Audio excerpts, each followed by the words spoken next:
નમસ્કાર મિત્રો, આ છે ને પંદીરવાના ઝાડ ઉપર મરીની ખેતી કરી છે.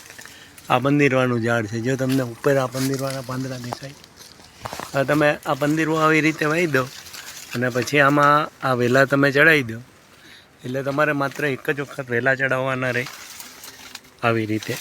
અને આ દર વખતે આટલા મરી આવતા હોય. મરી એટલે તીખા, બ્લેક પેપર, કાળા મરી તીખા. જો તમે તડકાને લીધે તમને નહીં જોવામાં મજા આવે. જ્યાં તમે જો આના રોપા અત્યારે અમે ચોરવાડમાં તૈયાર કરી લીધા છે.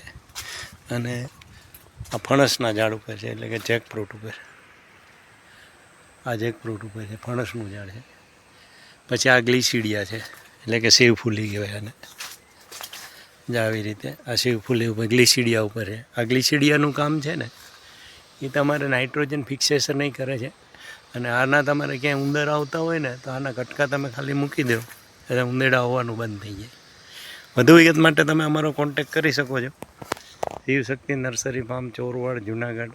982557 47 666. આ જ નંબર તમે ગૂગલ કે યુટ્યુબમાં નાખી મોબાઈલ નંબર, અને તમે અમારા અલગ અલગ વિડીયો જોઈ શકો છો. કાળા મરી, બ્લેક પેપર, તીખાની પંદીરવા ઉપર ખેતી. અને પંદીરવો આપણે વેલમાં તો થાય જ છે. અને પંદીરવો પોચો હોય, અને પોચો હોય એટલે આના મૂળિયા એમાં ગુંથાઈ જતા હોય છે. તો મિત્રો, આ થઈ કાળા મરી તીખાની વાત.